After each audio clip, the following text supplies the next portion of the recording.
Around 7,000 years ago, people built homes out of wood, mud, and clay. People lived there, stored food inside, and buried their dead under the floor.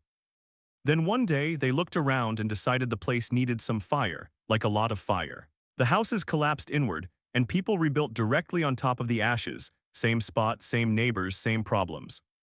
So why destroy something so valuable?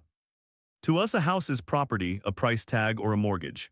But to them, a house was almost alive, born, aging, and eventually dying.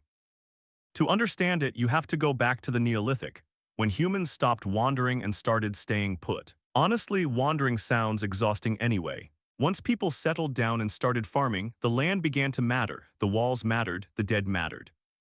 One famous example is Çatalhöyük, a town so tightly packed that people entered their own homes through holes in the roof, like very committed burglars. Inside, every home had sleeping platforms, hearths, wall paintings, and animal skulls. And under the floor, the dead. Imagine dropping a bowl of soup and being told, "Careful, that's where Grandpa is." The house wasn't just shelter, it was family history, so maybe it could also have a death.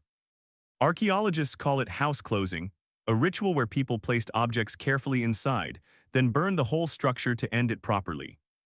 We still do versions of this: funerals, urns, memorials. Humans have always struggled with endings. Basically, they gave their house the most dramatic retirement party in history. But Çatalhöyük was only part of it. Far away, archaeologists found something bigger across what's now Ukraine, Moldova, and Romania. Entire settlements, hundreds of houses, organized communities, not random camps, and all of it burned.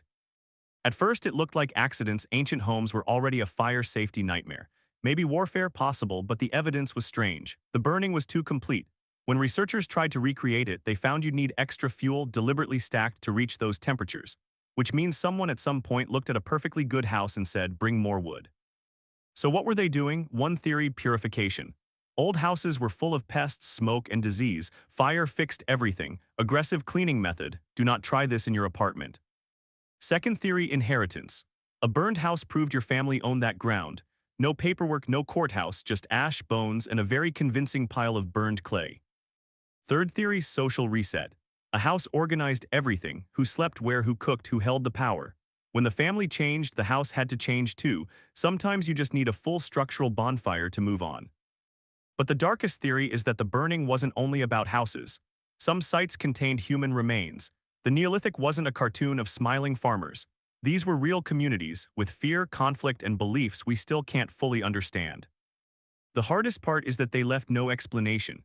No note, no Neolithic group chat, so archaeologists read fire like a language: a hearth fire, probably accident; placed objects, probably ritual; new house on top, probably renewal. The truth is probably all of it: some burned by accident, some by violence, some because the house needed to die. And that's what makes it powerful. We see homes as property, something with a price, something we sell when we're done with it. For them, a house held the living, the dead, and the future all in one place. So when they burned it, they may not have thought they were destroying it. They thought they were completing it. The wood is gone, the people are gone, but the burned houses are still there, still asking the same question. Maybe to them, a house was never just a house. Maybe it was something that lived and something that deserved a death.